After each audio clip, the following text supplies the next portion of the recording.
The NBA playoffs are where players level up and maybe where some players take a step down. Pressure is plentiful, and the ones that can handle it rise above the crowd. Today, we will rank the top 5 players of the postseason, as the first round is almost over with some series having already concluded. So sit back and enjoy this video and be sure to rank along with me in the comments. Now, let's get into it. So to kick off our list, we are going to be actually counting down from 1. So we're going to be looking at the best player in the NBA playoffs so far, and that is none other than Nikola Jokic.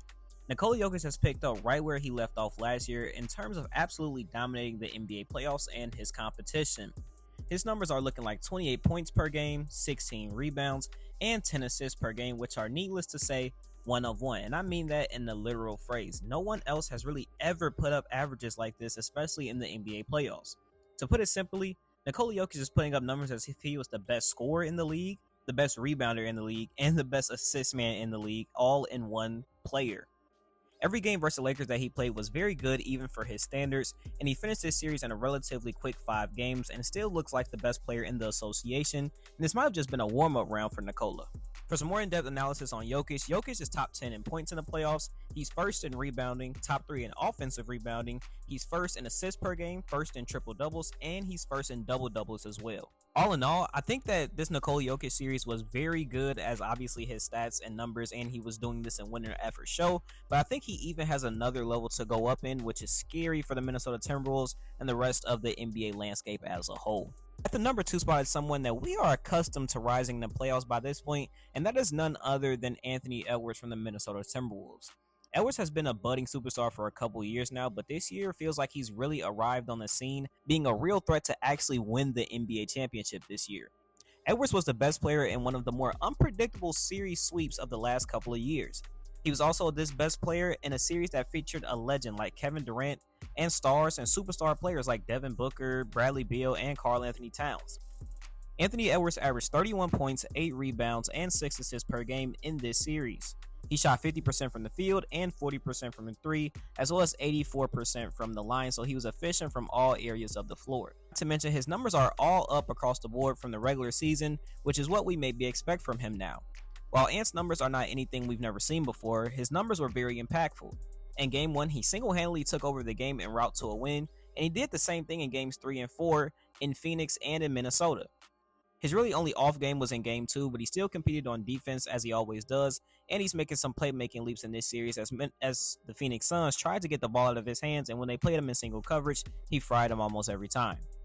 Anthony Edwards has had terrific two-way play, blending with the killer mentality that has likely led to a passing of the torch right in front of our eyes.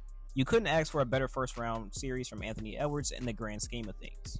In the top 3, as far as the best players in the postseason, I gotta have Jalen Brunson. Jalen Brunson has been carrying the Knicks from the start of the year and has only been multiplied when Julius Randle and OG Anunoby went down.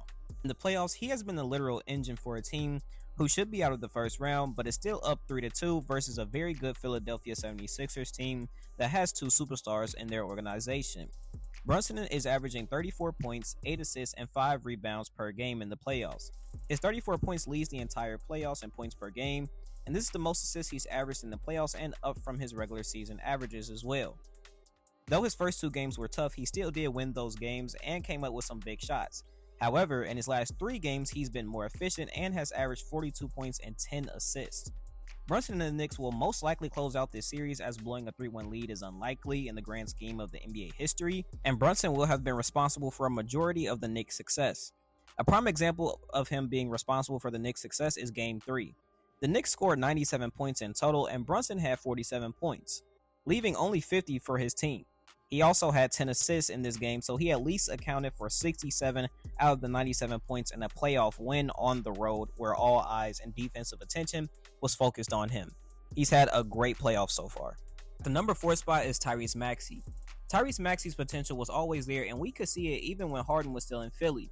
But in his first playoffs as the number 2 option, he's seemingly taken over the number 1 spot. Maxey has been great all series versus the Knicks and is probably the most consistent player on the Philadelphia 76ers at this point.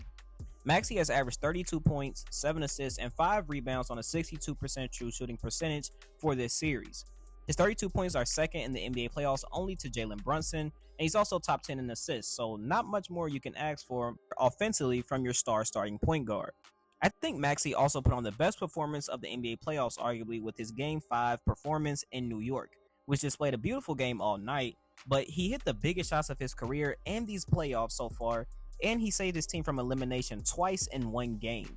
Everyone knew Maxey was going to be a star, and that's why a lot of people had a kind of a gripe with him winning the most improved player of the year. But one thing's for sure is that Maxey has been balling all year, and as this video is set to come out, he is probably going to continue to keep balling if he is not eliminated. The last spot for this list was pretty tough to come up with and make a good decision with, and hopefully I did. Luka Doncic is in one of the more competitive series in the first round, as if one of the 3 series to actually go 6 games. Throughout the series, Luka Doncic has averaged close to 30 points, 10 rebounds, and 8 assists. Now, these numbers are good enough to be much more higher on this list, right? But he has been very inefficient during these games, shooting a collective 41% from the field and under 28% from the three-point line. He has still had good games and big moments during the series to close games and impact winning, but as an overall, dealing with the knee injury and sickness, I think he's still been top 5. One of my biggest factors for putting him here is that he is still more or less performing at his level while also being much better on defense. In the playoffs, Luka Doncic is the #1 ranked defender in 1v1 situations, as opponents are shooting close to 22% versus him as the primary defender. This has been a big plan in the Clippers offense, and it hasn't worked as much as maybe they thought it would, and you got to give props to Luka, as that is not his calling card to be someone that is going to defensively stop guys that are trying to go at him. Now, some guys that I did consider for putting in Luka's spot is actually his teammate Kyrie Irving, who has been much more efficient and not getting as many touches as Luka and only averaging 5 less points. I consider Kyrie Irving. Of course, I consider Embiid, who is averaging close to 32 points and 10 rebounds, but I think his performance from last night, not last night, but the last performance he had against the New York Knicks kind of put him down in my rankings, even though he was a positive on the court. I also consider Shai Gilgeous-Alexander, who won his series in a sweep. And I also consider Chris Middleton, who has been working wonders for the Bucks and keeping them alive during that series. But I decided to go with Luka due to the level of the team that he's playing. He's up in that series. His numbers are still kind of good. His numbers are still good across the board that are kind of looking like his regular season averages. And he's been better on defense. So I went with Luka, but I could see you putting any of those other guys in the top 5.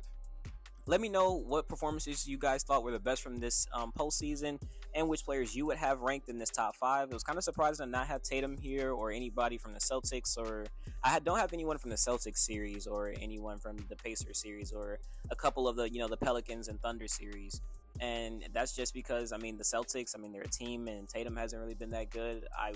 Anthony Davis would have made this list, but I kind of wanted to go with guys that were obviously, still playing. So that's it for the video. I appreciate all the love on the channel. Road to 200 subscribers, and I'll be back very shortly. So see you guys soon. Thanks.